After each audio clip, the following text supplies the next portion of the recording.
Rocket League's a game that's all about flash and mechanics, right? Wrong.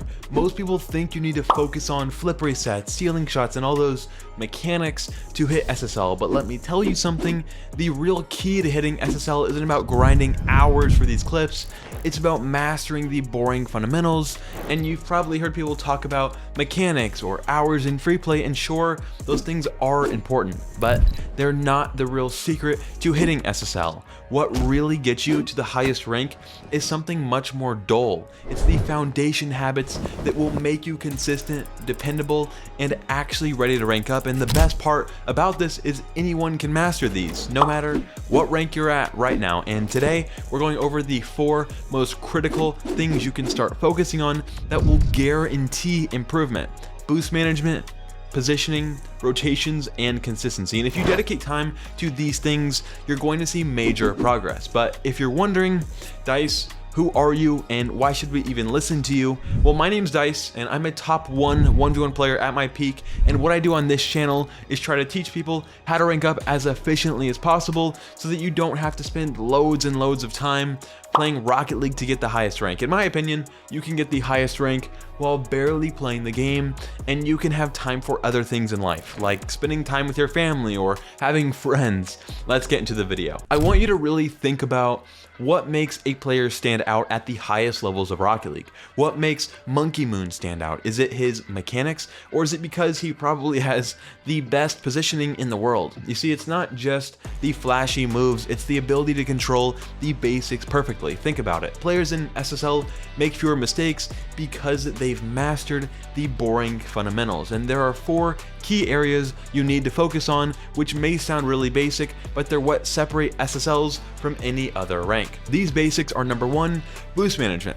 Understanding how to use your boost wisely so you're never out of position or lacking speed or momentum, especially when it matters the most. Number 2 is positioning.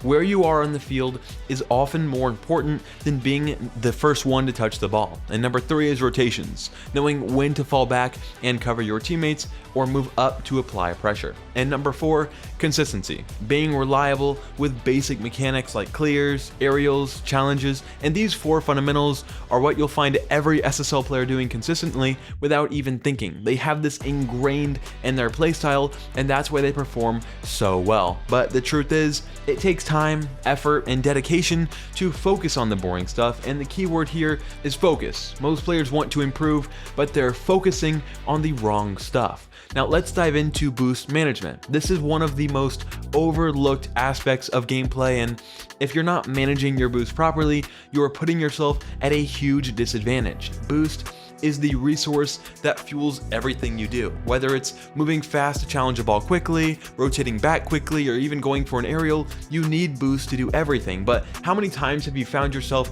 out of boost at a critical moment? What a lot of players fail to realize is that boost management isn't just about grabbing big pads whenever you can. Small boost pads are your bread and butter. Think about it. There are 28 small pads scattered across the field, each one giving you 12 boost, and grabbing just 2 or 3 of these can help you stay in the play while rotating without needing to leave the play and get 100 boost pad, which often pulls you out of position. And let's break this down even further. If you're rotating back, you should be feathering your boost. That means using it sparingly so you always have enough to stay in the play. And most players burn through their boost as soon as they get it, but SSL players know how to conserve it. Feathering allows you to move efficiently without wasting your boost. Watch any pro match and you'll see players constantly grabbing small pads as they rotate or as they're moving through plays, and it's obviously not flashy, but it's a huge difference between staying involved in the play and leaving your team completely vulnerable by leaving the play. And another thing to consider is how boost control affects your positioning and decision making. When you have 30 or 40 boost, you can still challenge effectively or make a quick save, and you don't need to always have 100 boost to make that difference. But prioritizing small pads, knowing when to use your boost, and understanding how to stay at really high boost all game is what separates lower ranks from SSL.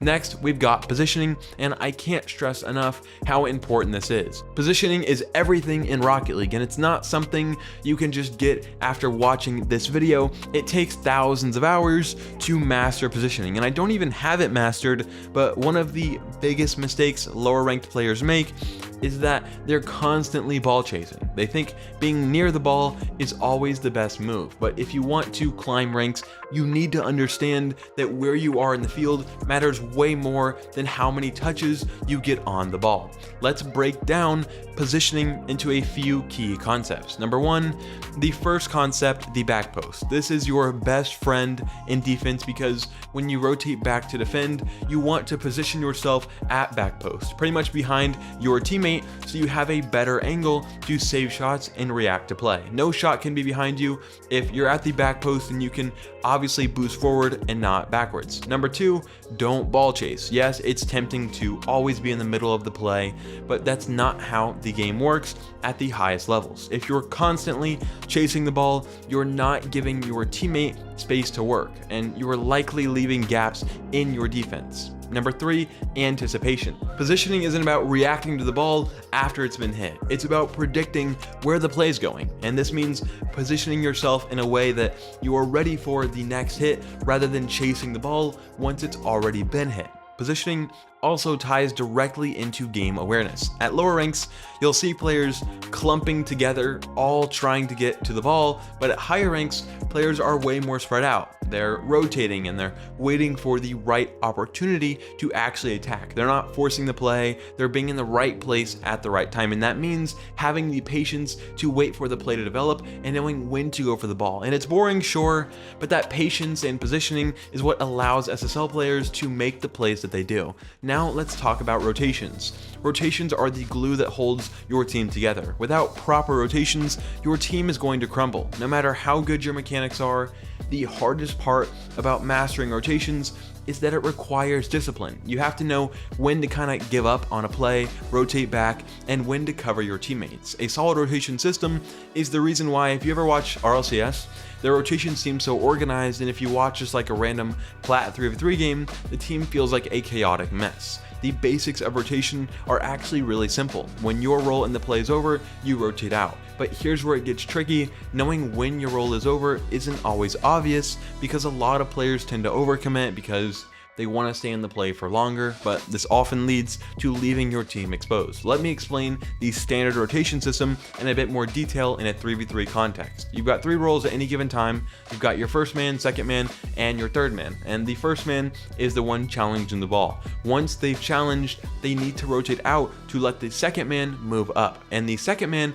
is there to either follow up on the first man's challenge or pressure the ball if it's in a dangerous position. And the third man is the player that's always holding back, pretty much no matter what, ensuring that the goal is always protected and that the team has defensive coverage. This constant rotation cycle is what keeps your team balanced between offense and defense. But here's the key: everyone needs to rotate for this to work. Last but not least, consistency. This is where a lot of players get it wrong. Sure, pulling off a flip reset or hitting a double tap is cool, but those mechanics don't mean anything if you can't consistently make basic plays like clearing the ball, saving the ball, aerialing up to the ball. Consistency is what wins games, whereas mechanics might win you a goal, but consistency is what's going to help you win a series of games and actually help you climb MMR. Let's move on to consistency, which is without a doubt one of the most underrated aspects of Rocket League.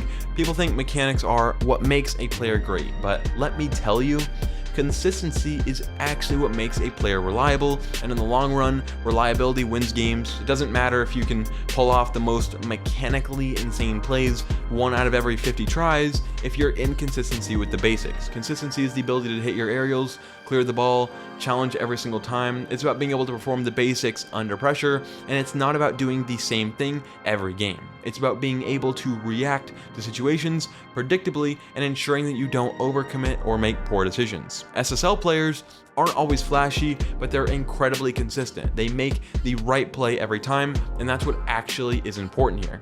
So how do you build consistency? Well, this comes from repetition and, unfortunately, patience. You have to practice the same simple stuff over and over and over again until they kind of become second nature. And yes, this is the boring part of Rocket League, practicing aerials, dribbling, shooting, and clearing over and over in free play, but this boring practice is what builds your ability to execute under pressure. And the more consistent you are with the basics, the more successful you'll end up being. Think about this. Would you rather be the player who can hit a flashy double tap once every few games, or would you rather be the player who can always clear the ball perfectly, always keep possession of the ball, always have a really threatening shot, just being a really scary player no matter the situation? The answer is you'd rather be the second person. Consistency does not mean perfection. It just means being able to do the right thing 9 out of 10 times, and that's what you want to aim for if you're actually looking to hit SSL. Every time you play, focus on these small details. Did you hit that clear with power and accuracy? Did you make the right decision? Did you have the right rotation after your challenge? These are really small details that separate consistent players from the rest, and over time, if you practice this consistency, you'll know fewer mistakes in your gameplay, which means fewer goals conceded and more opportunities for your team to win. It's not the most exciting process, but it's the most effective by far. So let's bring everything together: boost management, positioning, rotations, and consistency. These are the 4 pillars that will build foundation for you to reach SSL. And yes, they are boring and they're not the things you'll see in clips or highlight reels because they don't really look that cool either, but they're the things that actually get results by focusing on these fundamentals. You'll see your game start to improve across the board. The key takeaway here isn't that SSL is about doing everything perfectly every single time, but it's about doing the right things consistently. It's about minimizing your mistakes and playing smart rather than trying to be flashy. When you can master these boring habits, everything else will fall into place and the mechanics will come, but only if you have a really strong foundation in these fundamentals. So yeah, that's what actually moves the needle. It's not flip resets or flashy plays, it's the boring habits done right over and over again. And if you're someone who's been grinding but still stuck, not because you're not trying, but because you're not sure what to focus on, that's exactly why I built my coaching program. It's designed to give you real structure and a clear path to improvement. You'll work one-on-one with an SSL level coach who breaks down your gameplay, builds a plan specific to your rank and your goals, and helps you actually fix what's holding you back. No more guessing, no more wasting time. If that sounds like what you need, there's a link below to apply. Spots are limited. We only take on a few players each month so that we can give you actual attention. Thanks for watching, and I'll see you on the next one.